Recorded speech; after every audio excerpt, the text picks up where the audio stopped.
Someone's got to win, someone's got to lose. The real question, though, is the stress that must come with it. As Asodimazze, you know, currently looking at an even scoreline, wants to get any win that he can, and a win here over Hayatei is going to be amazing for him because Asodimazze is doing so evenly right now. A win here to give him a positive scoreline, but also give a player that is also one of the biggest threats in the group an even worse scoreline in the process. This will be a massive win for Asodimazze, absolutely. He wants to qualify for that big Sunday. But, you know, Setron versus Fujin, this is a matchup that we've seen many, many times in MK11 Ultimate. Definitely not a bad matchup either way. And Hayatei not rocking only in tournament that very popular custom Fujin, which is basically Cloudwalker Plus. You've got the Skywalker, you have the Air Snore, but then the Needle essentially means that you spend less resources, which gives you more cancels of the Skywalk, which explodes the mobility. It creates those weird situations up close. Looking for the back two. Oh, that down two. Not particularly sure that was intentional. I think it might have been a natural barrier that didn't come out. However, we're punished into the back one now. Full combo. Hayatei not getting the amp on the way up. What's going on here? I'm not sure if maybe he just didn't try and hesitated. You know, but we are getting down to, you know, deep into this bracket today of this group. And round robin, there's still so many games left to play for these players, but when you already know your current score, the stress must just be absolutely gargantuan. Still the Hayatei looking good, and there it is, that back two. Good confirm as well. And the counter poke, no bar, flawless block, but can't punish. Hayatei looking like he could close this one. Hang on a minute, Fatal Blow is there. It's a threat, a massive threat, one that Asodimazze just completely dedicates to, and a swift forward three punish for Hayatei. This is an interesting matchup. You know, Setri on that brick wall of defense, and Fujin, especially in Ultimate, so many ways to be mobile on the screen, and it is the key. I was just talking about... It was so meter intensive back then, wasn't it? It was indeed, but I was just talking about how, you know, seeing how far we are into this tournament today and knowing the scores and how important this match is, just running up like just a dedicated Fatal Blow on block, that is not an Asodimazze thing to do. Flawless block, tries to get the maximum pickup, but doesn't quite get it. But still has, you know, small life lead. I think we're definitely seeing signs of the stress. And there's a confirm again into the tornado. Escape failed just to keep that mid-screen. Hayatei, he's looking for the grab. He's aware of that mix-up. Get hit by that tornado and comes with it.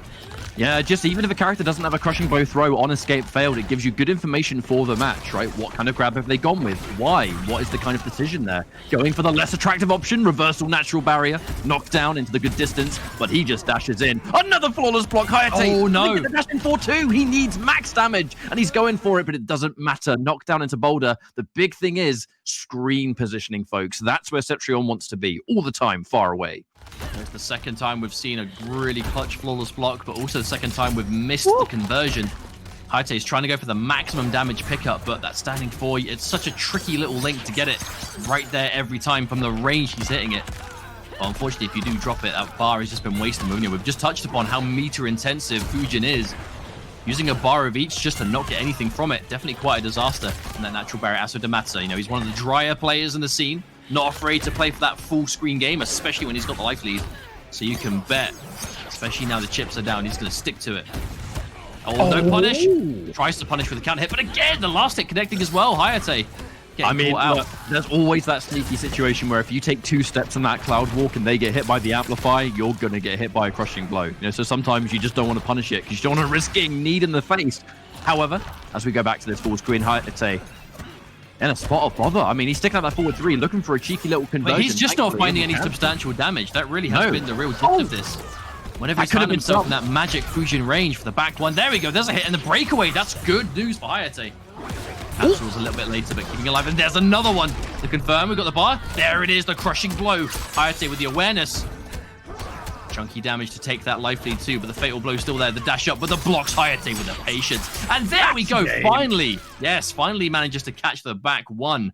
And it was at the most important time. Full confirm into the deal. Hayatei.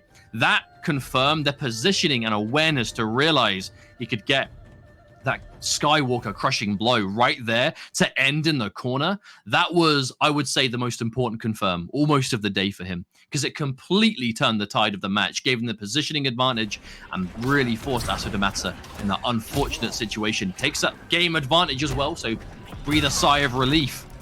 almost gets over the natural absolutely late as anything neutral duck, but no button press there by Hayatei. Was he expecting some kind of maybe cheeky down 2 attempt or something like that? Either way, no time to think about it now as we go back into game 2. Remember, folks, all the way through the day, best of 3. Every single match is getting streamed. It means we have a lot to get through, as I'm sure you're aware, watching it all day with us. One boulder, crushing blow city. Man, that's so much damage for an anti-air. One single hit, trying to challenge. I think it might be the single highest projectile crushing blow damage in the game. You know, a lot of projectiles that might do like 250 damage just or, a flawless block around that. Yeah, looking at his pad, saying, I'm pretty sure I flawless blocked that. Must have been off by a frame or 2. We've all been there. The problem is though, and I could be overanalyzing for sure, but when I see a player do that in the heat of the moment, like, you know, go for a flawless block and their immediate reaction is like, look at the pad, it's going to show some tilting, right? You know, it's a very emotional time, and if you're going to start doubting your hardware, then that's definitely not the situation you want to be in. But Hayatei, you know, he's still up in the set. Definitely not going to count him out just because he lost that round. Hayatei, absolutely one of the favorites to win this entire tournament. Oh, the back 2, but doesn't get the close version. I think he mustn't have expected Asodimazze to go in at that exact moment. Push back into the wind, looking for the back 2 again. Such a good button to check people at ranges they would otherwise underestimate with punish. Back 1, looking good. Full combo now. Needle for the restand. I like the little reposition in the air as well, so Hayatei, to make sure he kept the positioning. And there we go. Yeah, that meaty forward 3, probably trying to catch out a teleport. Wait, was that plus? He did meaty 2 hits from the Skywalk Amplify, cancelled it into 1-2, and it hit Asodimazze. Was that a late button press, or was that some tech I've never seen before? I mean, but that's the overall mind game of Skywalk, right? It's why you see so much of it. Whether you amp it at different times, whether you cancel it at different times, it does change the frame data every single time. So the knowledge to be ready for it, especially again when you've got the needle and there's the constant threat, the counter poke. Oh my god, the button on block into backdash, that Fujin special. Hayatei, the master of Fujin. Oh, and there's a breakaway as well. This is not looking good for Asodimazze. Uh-oh. Yes, fatal blow again, but such a mountain to climb. Cetron, she's many things, but a comeback character, not one of them. Flawless block. Yep, didn't have the bar again to punish. Hayatei looking really good here if he can just keep this in control. Flawless block, there it is again. Hayatei looking for it. Do not want to give Asodimazze that frame advantage of those boulders. Good trade. One more of those and it's game over. Asodimazze is going to be aware of it. Yeah, and then we see him go for the ground pound. We'll duck underneath the crossbow, but I tell you what, it won't duck under. Combat 4, folks. That's what I'm talking about. Oh, give me the arcade days. That was so good. Hayatei with the geometry right there, knowing, and that was such an amazing recognition also, because Asodimazze, the second he knew he could no longer trade out with a crossbow, he went for the ground pound, which physically ducks you down, right? You'll go under